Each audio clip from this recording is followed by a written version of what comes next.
Now, as I've thought about this, I looked for a thought partner. I wondered, is there somebody out there who's thought about this special case deeply and has lots of practical experience, has amassed a body of evidence about how to deal in these special moments in a way that produces a much different outcome?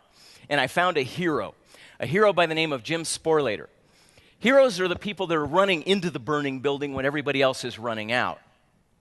Jim Sporlater is a high school principal at an alternative high school in Walla Walla, Washington.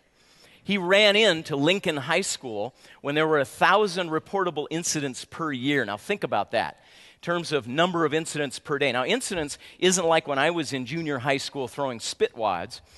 These are gang fights, these are assaults, these are drugs in the school, or the more garden variety kinds of incidents that I want you to take on right now. So pick a partner, somebody at your table. I want you to go with me into an accountability moment. So buddy up, find a buddy.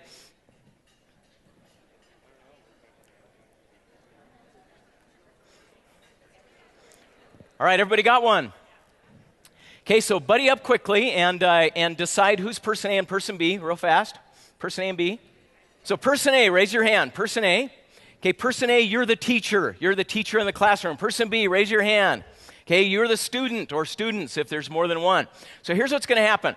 I'm going to just describe this situation, and teachers, what I want you to do is just compose that first sentence. You're sitting here in the classroom. I'll describe what just occurred. I want you to just dump out your first sentence.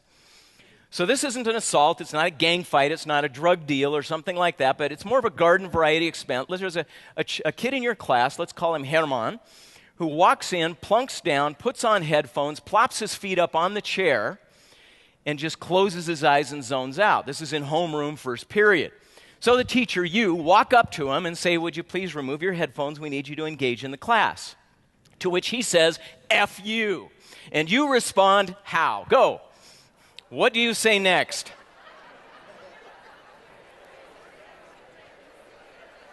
This is this moment, right? And the question is, how should we frame that moment? How do you think about this special moment of accountability with somebody with whom I need a relationship of high and sustained trust? So Jim Sporlater is describing how things have changed in the last 4 years as he ran into the burning building. When he started at Lincoln High School, there were about 1,000 reportable incidents per year, 4 or 5 per day. They've dropped by 60% under his tenure, and I needed to understand why. So I spent some time with Jim. There are now about 242 as of this last school year, 242 incidents, so still plenty to deal with, plenty of opportunities for him to show up differently in these accountability moments. I asked Jim to describe one of those moments to me. He said, a few months prior to our conversation, 3 boys were brought in by the SRO, the school resource officer. He had found them behind the gym smoking dope. As the school and why is it that it's always behind the gym? Are there like Barca loungers there or something, or ashtrays, or I don't know how everybody knows to go there. But anyway, they're behind the gym, they're smoking dope, and as the school resource officer approaches, they toss it aside. So the school resource officer pulls Sporlater aside and confidentially tells him, I don't know whose marijuana it was because they'd thrown it aside. Jim walks out, completely open, acknowledges to the group, including Emilio here, one of the 3. He says, we don't know whose marijuana this was, and I'm not going to play games about that. We can't hold one person in particular accountable for that. Now, the first sign that something different is going on at Lincoln High School is that Emilio raises his hand. He says, it was mine. So Sporlater invites him back into his office, and the two of them sit down. And here's that moment. This is that accountability moment. What would you say first? See, what Sporlater understands is that when we feel safe, we embrace truth. He understands that when we embrace truth, we automatically feel empathy. And when we feel empathy, we take responsibility. Sporlater knows this. So what does he say in that moment? The first thing he says to Emilio is, on a scale of 1 to 10, what's your stress level right now? Emilio's eyes open a little wide. He wasn't expecting that question. He was expecting shame on you, and you broke the rules, and here's what's going to happen. But instead he gets, what's your stress level? Emilio's head kind of goes down, and he says, it's about a 9, Mr. Sporlater. Sporlater sits back in his chair and says, wow. He said, I know a little bit about your situation. In the background, because Sporlater knows his 170 students, he knows that Emilio has been through 7 different foster homes in the past 7 years. He knows that he finally landed on the doorstep of his grandmother about a year back and now was forced to go to a new high school where he knows nobody. So he says, that's a lot of stress to carry. He says, I wonder if the marijuana is a little bit about that. He said, did you smoke dope this morning? Emilio says, yeah. He says, did you smoke dope this evening or the evening before? He says, yeah, I did. He says, do you usually smoke it at school? He says, yeah, I do. He said, I can understand why you do that, carrying that much stress around. Now here's the remarkable thing. When Emilio shows up in this conversation, because of how Mr. Sporlater is handling this, he responds entirely differently.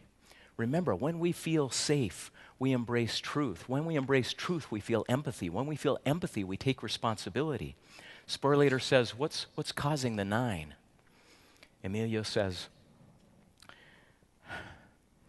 he says, about 6 months ago, my grandma's house burned down. He said, she and I ran out because we smelled the smoke and it woke us up. And he said, but my older sister was stuck in the house and burned in the house. And now he's just racked with sobs. And he said, a month after that, I found out that my younger sister, who was staying with a stepfather, was beaten to death by him. And he said, and I wasn't there to protect her. And now his head is on the ground and the tears are flowing freely. Mr. Sporlater says, I can't imagine how you could carry all of that stress. He said, we can get resources to help you. He said, I think you're using the marijuana to help you with that. Would you like me to help teach you some other ways to manage that? Emilio said, yes, I would. Now, what's just happened in this conversation? And how would you deal differently with Emilio now that emotional connection has been established? And remember the principles. When we feel safe, we embrace truth. When we embrace truth, we feel empathy. When we feel empathy, we take responsibility. Now, does this conversation mean that he won't have the mandatory 35 days of suspension for having drugs in school? No, it doesn't mean that at all. Does it mean he won't go to juvenile detention as the law would prescribe? No, it doesn't mean that at all. He went there, and he got the suspension. But what was different was what happened to him while on the suspension. I want you to listen to Emilio in his own words. What phrases pop out to you as you hear him describe his experience of being on detention or being on suspension? Well, I was suspended for a couple of days, and I figured it was probably a good time to think about why I was doing the things I was doing. I wasn't angry at all towards them. They care for their students and then, care for me, and I appreciated it. And I just wanted to think about how I was affecting people around me by doing the things that I was doing, and I didn't really like it, so I wanted to change it the best I could. Yeah, I didn't ask myself, I should have not gotten caught, or, I should have been smarter and not gotten caught in the first place. I figured, it was a good time to, stop smoking weed altogether, and it's been a while, actually, since I have. Isn't that remarkable? Did you hear the empathy? I started thinking about how my smoking marijuana is affecting others. He wasn't thinking about how he could avoid getting caught. He was thinking about the choice he was making. How different was that? Sporlater says, as Emilio was taken off to juvenile detention, he did what he always does. He waits about 2 hours, then he shows up at a juvenile detention. And he always checks in to make sure they're okay. And he said, Emilio, you doing all right? He said, yeah, I'll be all right. He says, is there anything you need? It's evidence of how that conversation went that Emilio's only request was a hug from the man who helped him get sent to detention. I called Emilio about a week ago. I asked him for permission to share his story with you, which he boldly and courageously asked me to do. I said, how's it going? Emilio said, I just graduated. In fact, not only did he graduate, but the last 6 months of high school, he went to evening classes to learn welding. He's applying for the National Guard and will enter it in 3 months. He said he's hoping to use that to get away to get into a junior college to earn a degree. That one moment of accountability with Mr. Sporlater changed the trajectory of that one young man's life. These are moments of disproportionate influence. And we have the privilege of influencing not just how others respond to those, but also reflecting on how we do ourselves. Our moral authority to influence others in the world comes from our efforts to seize these moments and help change the trajectory of those we love in a positive way.